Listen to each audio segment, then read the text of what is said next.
In the video, I test and review the Hoka Bondi, $170, releasing January 2025. Do not tune out. This is a giant update to the venerable Bondi as we lose a lot of weight to come in a very, very respectable 10.2 ounces, 286 grams. We gain 2 millimeters more stack height to a big 4338 stack height, and we get a full supercritically foamed EVA foam. This is one heck of a ride, and it now sits as a very highly cushioned daily trainer that's actually lighter than many of its competitors. Stay tuned.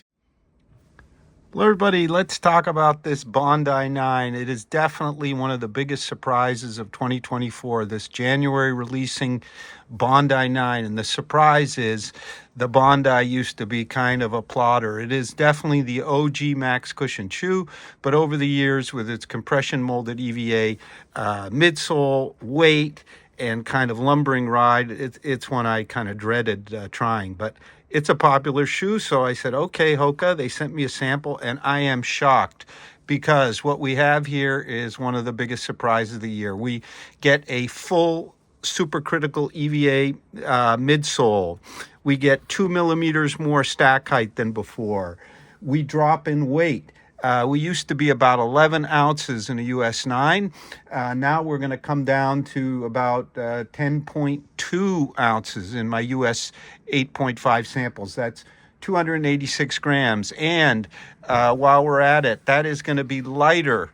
And it's two direct competitors here, the Glycerin Max and the Nimbus 27. We're going to be reviewing the Nimbus 27 real soon because our Bondi 9 is not only lighter, but it has I think, a better, for me anyway, geometry in the sense that it is a flex-based shoe. The others are either rigid rocker or kind of somewhere in between. You can see after 2 runs, about 8-9 miles. Look at that flex. Whereas in our Glycerin Max here, and I'll try to do this without tipping, we got no flex whatsoever. It's a rigid rocker, even though it only has a mere, let's see here, millimeter and a half more stack height. So the overall geometry, and you can see these flex grooves here over on our Bondi. Here, we're relying on this very pronounced rocker. Now, it works really well. This was a really popular shoe for all our contributors in our 2024 survey, but it is more rigid. It requires a bit more speed to kind of turn over. The same sort of applies to the Nimbus 27 here we're reviewing. It is heavier, a couple tenths of an ounce. It's also a rigid shoe, you can see. Doesn't have much of a rocker. It's a fine shoe, but I'm kind of leaning to think that this old warhorse here, the Bondi, is back and back big time.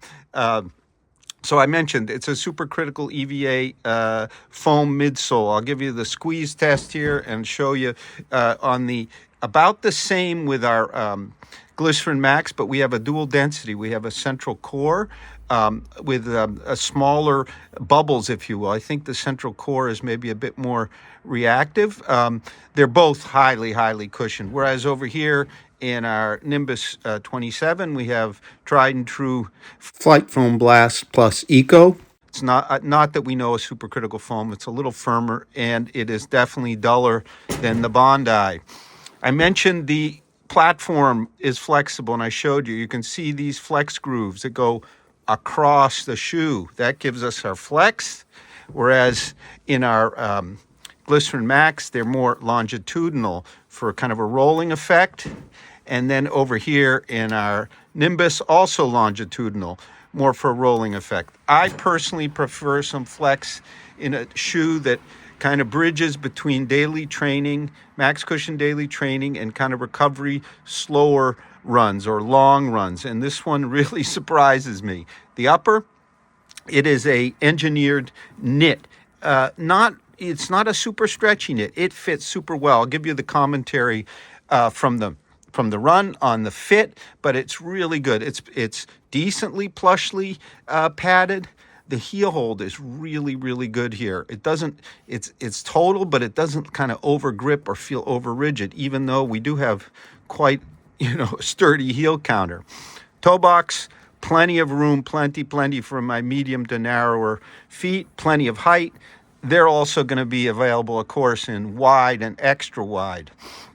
But with this little bit of stretch here in the knit, if you're on the border of wide, you might try the regular fit here this year. So I've taken them out twice on the run here on the Seacoast. I'm going to give you my impressions of fit, ride, and a bunch of comparisons as I run along. It is a shocker.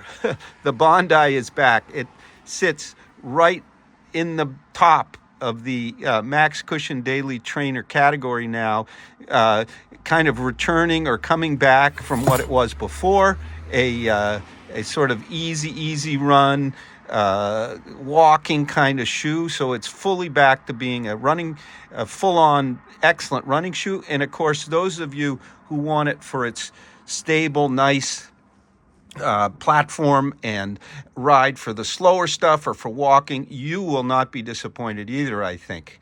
Okay, stay tuned. Thank you.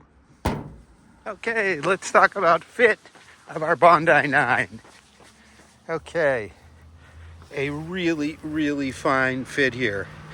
This is an engineered knit, you can see, but it's not one of those super stretchy, over stretchy knits.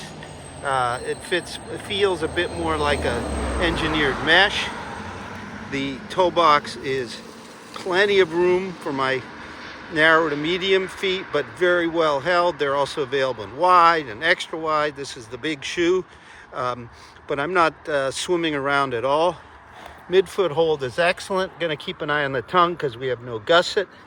And I really like the heel hold here. It's super solid, but it's not overly grippy and rigid, which is kind of neat. You can see there's quite a good size kind of elf there. Laces are easy, maybe a bit on the stretchy side. I like laces with a bit more gription, but this is a superb upper and a very substantial plush one. Yet we only come in at 10.2 ounces here and at 8.5 for that 43-38 stack height. So very, I think, commendably light for kind of a plush giant shoe, and much lighter than the previous version, which came in at a big 10.72 ounces, 303 grams in my US 8.5. Along with this really fine Supercritical EVA foam that just has a lot of rebound, reminds a bit of the Puma Nitro, but I think a little maybe touch softer here. I'm going to keep going. A lot of deliveries. It's getting towards the holidays. So what's the ride feel like? Bouncy. This isn't the dull, kind of thick, ugly foam that was in the prior Bondi. This is a shoe that's fully a Max Cushion Daily Trainer for any runner. Of course, it's maybe not your speed trainer, but it sits really well up against the Nimbus 26, 27. I'm going to talk about those a bit later. The Glycerin Max. And it fits in nicely as a more flexible, unplated option to the more expensive Skyward X with its carbon plate. I already kind of like the Skyward X more, but it's, it's livelier, it's quicker feeling, it is heavier and higher stack, but this is $30, $55 less money. And what I really like here is, even though we have that 43-38 stack height, the 38 millimeter forefoot has some flex, because I'll show you the underside, but you can see these flex grooves on either side, and that gives the shoe some flex, and the head flex right out of the box. Gonna keep going. Well, they took out the house, the beautiful old house. They're gonna build something new, but another shoe comes to mind, Ghost Max. Number two, not number one, from Brooks. A little bit lower stack height, DNA Loft V3 foam, which is a Supercritical. Not quite as energetic as this, but also I noticed even though we got 5mm drop here, and that one has I think a 6. The heel felt a little flatter on that one. This one I'm getting a better rebound off the front. But speaking of rebound and kind of good geometry with the flex here, this shoe is much quieter than the Nimbus 27. That one doesn't have a plate, quite rigid and quite slappy on the road here. And here, we're smooth and easy. And the outsole just lays down really nicely. This is a huge change for the Bondi, which the OG of Max Cushion road trainers way back. And then it really just turned into a shoe, I guess, no offense, for super heavy runners maybe. And a very good kind of walking shoe. I barely could catch the last version, and here I'm really having fun. So it's definitely a shoe to consider for all of us. The same folks that like the 8 before would want a little more life and pep in their step.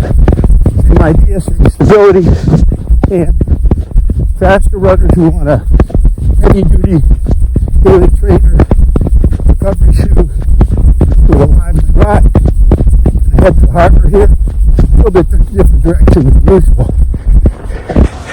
Hey, there's one big Max that I haven't run in, is the Puma Mag Max with nitro foam, nitrogen infused, which is, I believe, what's going on here, although they just say supercritically foamed. It does feel a bit different. This is a bit springier yet, even a bit more lively than Puma's foam in their trainers. Maybe a touch softer. Really nice here. Big surprise. Okay, others that play in this category, both the Diodoras, the Nucleo, a little bit more inherent stability, and the Cellula. I get some real similar feels from the foam here. That foam is also similarly kind of well pulled together and energetic. Here we're a little bouncier, a little more exciting, but still very solid, very stable. Okay, we're getting a bit later in the day. Not too many boats in the harbor. Let me give you some conclusions here. This is my second run. I ran a race yesterday, 4-miler, pretty hard. And this is a great shoe to get over the race from. Not that I'm too sore. Got that rebound. You got the stability. You got enough softness, but not too much. We got some out west, they were asking me about surf spots. You got an outsole that plays super well, that provides some response, but not a lot of slapping. You've got flex with 438 up front. Is really not easy to pull off, so you can kind of move along lively and easier at slower paces. Really a shocking update here to the venerable Bondi, the OG of all Max Cushions, which was just kind of sinking under its own weight for runners, but was popular as a shoe for walking and very moderate running. But now everybody, or just about everybody, can be happy. You know, you want to go lighter by about an ounce, you go in the Skyflow from Hoka. I didn't find that one great. It was pretty rigid. Foam didn't feel the same. Firmer. Still supercritical foam, but firmer. But this is a really good shoe in the middle that sort of drops the Bondi from slow running shoe straight into daily training category of the more Max variety, lighter than Skyward X, Glycerin Max, and Nimbus 27 by a bit, with at least close to the same stack heights. So really competitive. Thank you very much for watching. Have a great run. We're also going to have a full multi-tester written review on Road Trail Run real soon, so stay tuned for that.